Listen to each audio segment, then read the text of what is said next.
We could run a one-on-one or you could box the 40. I ain't trying to be rapping till I'm 40. I could tell that she was broke cause she argued.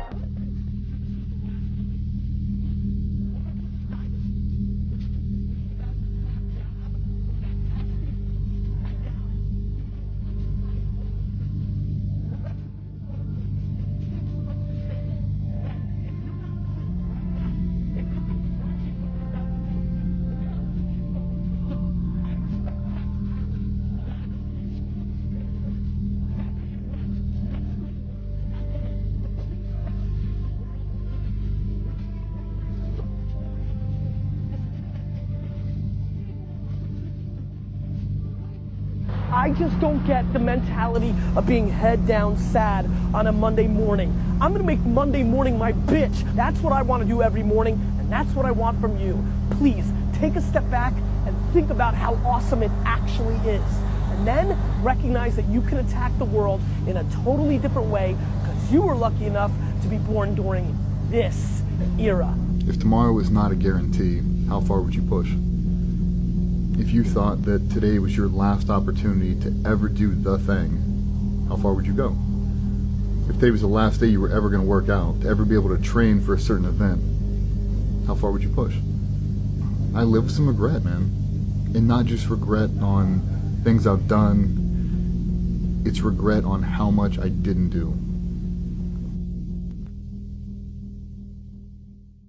You know how they tell you that you're supposed to be using your 20s to have fun? Well, let me tell you some realer shit than that. Do not use the most valuable years of your life doing dumb shit just because that's what everybody else is doing. Because there's going to be a lot of motherfuckers who are going to turn 40, look back on their life and realize that the only thing they did was get fresh, get fucked, get drunk, and go to the club. And they did nothing of substance in the best years of their life. It's the dumbest shit you can do. You look the best right now. You in your right mind right now. You the healthiest you'll ever be. Use this shit to go do something dope. I really don't understand why the fuck motherfuckers want to waste the best years of their life. It makes no sense. The only thing that's corny to me is being a bum by choice. Don't be that person. Things I've learned as an adult in my early 20s. I'm 21 and I'm here to tell you need a fucking credit card now.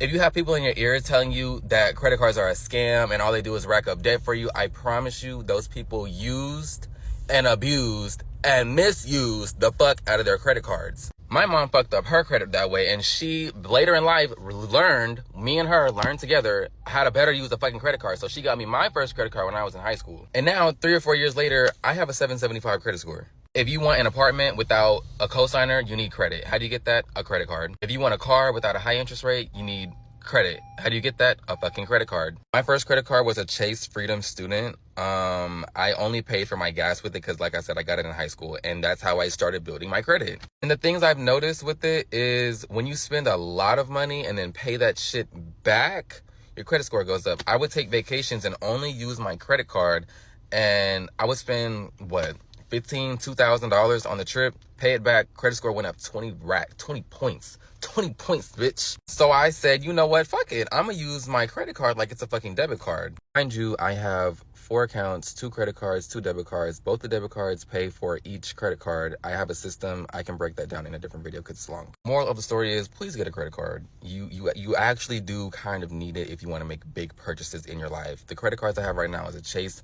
Freedom Student if you're a student, a college student, anything like that. And then a Sapphire Preferred if you want a travel card. I love her down. I love her down. She gives me so many good points. If y'all want to go into that, I can in a different video. But I'm just here to tell you, get a credit card. That's my adulting, like things I've learned in my adulting.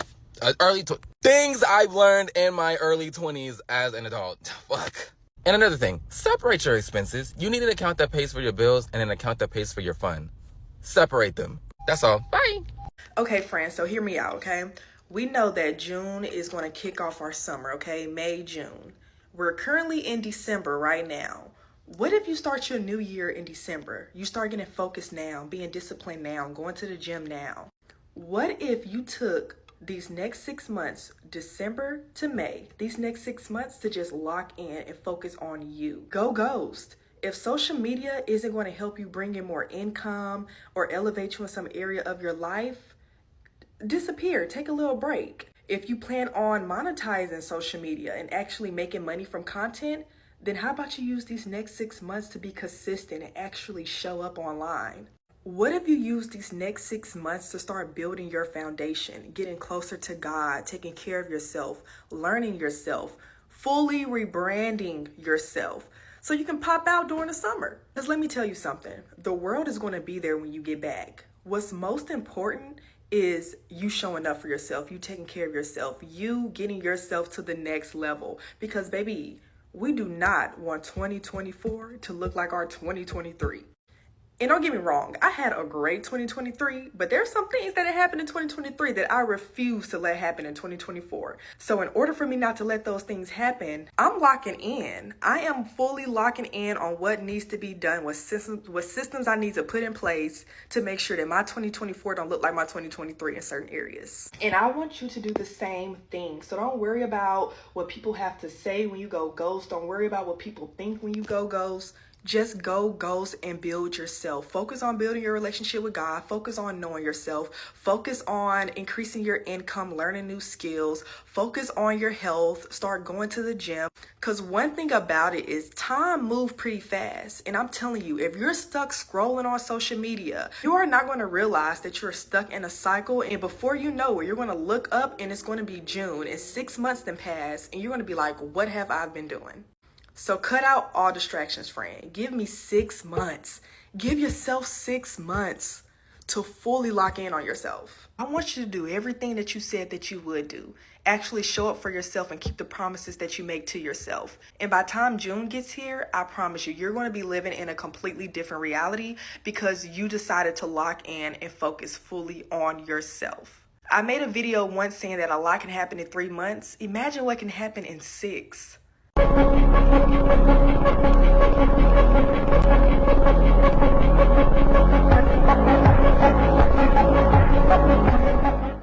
Right now is the best time to start on your 2024 goals.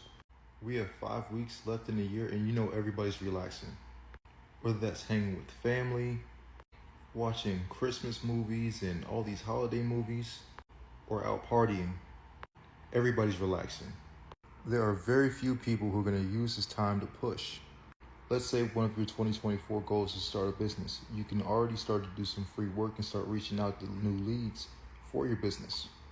Of course, if you want to get in shape, you can already start to go in the gym. The gym is going to be very empty right now, so you can already start to go before the 2024 rush. You have 5 weeks left, and it takes about 21 days to develop a new habit. So instead of relaxing like everybody else, use this time to push, to build new habits, and then when you're hitting January, you're already rolling. Because you don't want to be caught up in the same self-improvement loop that everybody is come New Year's.